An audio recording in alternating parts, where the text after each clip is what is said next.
Would you match a price quote from a competitor? Would you match a price quote on a set of tires? But what if that quote was from an online supplier? On this video, I detail a conversation that just went down at Auto Shop Owners, link in the description below, but I'm going to give you what my response was. That may surprise you a little bit, but hang around, because when you see what was discussed on this forum, you're going to have the key to car count and customer satisfaction. And besides that, I'm going to give you a bombshell that no one else is ever going to tell you. So all you have to do right now is go ahead and buckle up, because we're going to get started. Hey, I'm Matthew. Welcome to Car Count Hackers. If you're an auto shop owner and you want to grow your car count, income, and profits, go ahead and hit that subscriber button, ring the bell icon, and you'll be on your way. So I asked if you would match a price quote. This question was posted by Joe, a forum administrator, and it detailed something that had actually happened in his shop. By the way, if you're over at Auto Shop Owners, go ahead and scroll over to the forums and the different membership forums. Go ahead and subscribe to me over at Car Count Hackers on the Auto Shop Owners forum.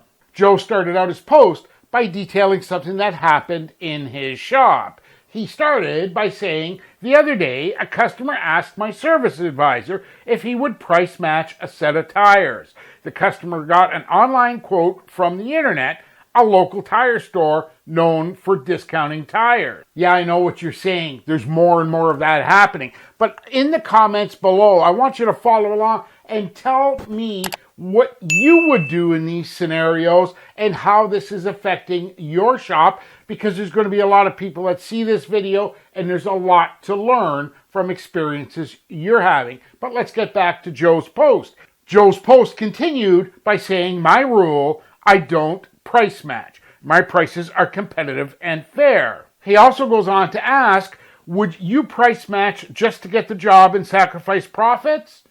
Well, I had to jump in on this because this happens all the time, and I wanted to share my experience right up front. My post started out by saying, Joe, I understand what you're saying, but I respectfully disagree. I went on to say, first of all, I know tires are not a profit center.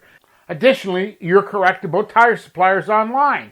First of all, I know that tires are super competitive and there's really no profit in it. Additionally, I went on to confirm that yes, I see this all the time. Online suppliers are looking for the quick sale and they're really not too concerned about whether you're getting the right part or the quality part or you're actually fixing the job.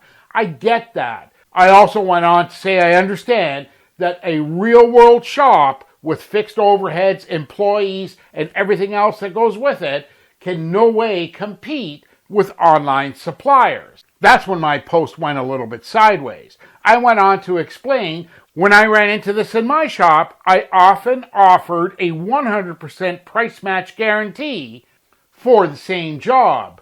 Let me explain. To start, I did a lot of AC work. I was just well known for it. But typically, when confronted with larger jobs that were $600, $700, or $800, I would always tell my customer that I wouldn't only match a competitive price, but I would beat it too.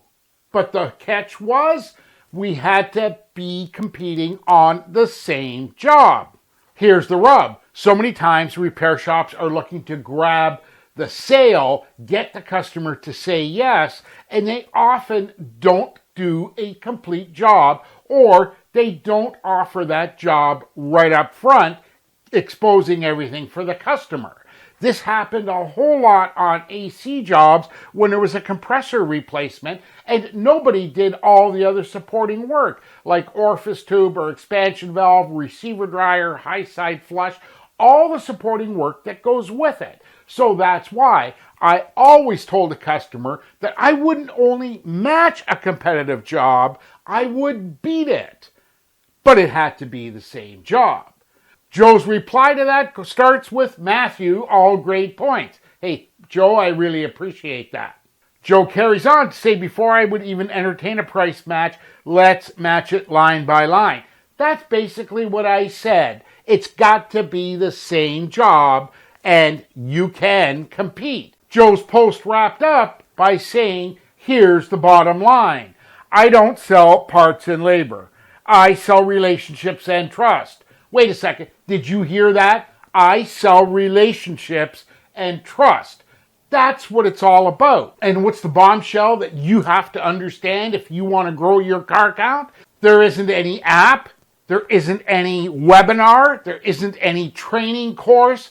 There isn't any customer relationship or CRM manager or any marketing service that's going to do this for you. I'm sure if there was, Joe would have hired it a long time ago. But the simple fact is that building your car count and your business is pretty much similar to hand-to-hand combat. You are only as good as the last customer in your shop. If you're the guy that sits in his office, locks his doors, covers his eyes and ears, and doesn't want to hear anything, and waits for somebody to send them traffic to the website, sorry, you're going to lose. The key is what Joe said. He sells relationships and trust. And that is what the answer is to building your car count to whatever level you want. And if you're having a problem with your car count and you want some specific information on how to fix it, go ahead in the links below, ask the Car Count Fixer. I'd be more than happy to get on the phone with you and give you something that is actually going to help you with building your car count. If you like this video, go ahead and give it a thumbs up. I'd really appreciate it. Now, go ahead and watch this video, how one shop owner generated $9,780 in bottom line profits inside of 120 days. And YouTube says you probably want to see this other video. In the meantime, don't forget to hit subscribe. Can't wait to see you on the next video. Take care and talk soon.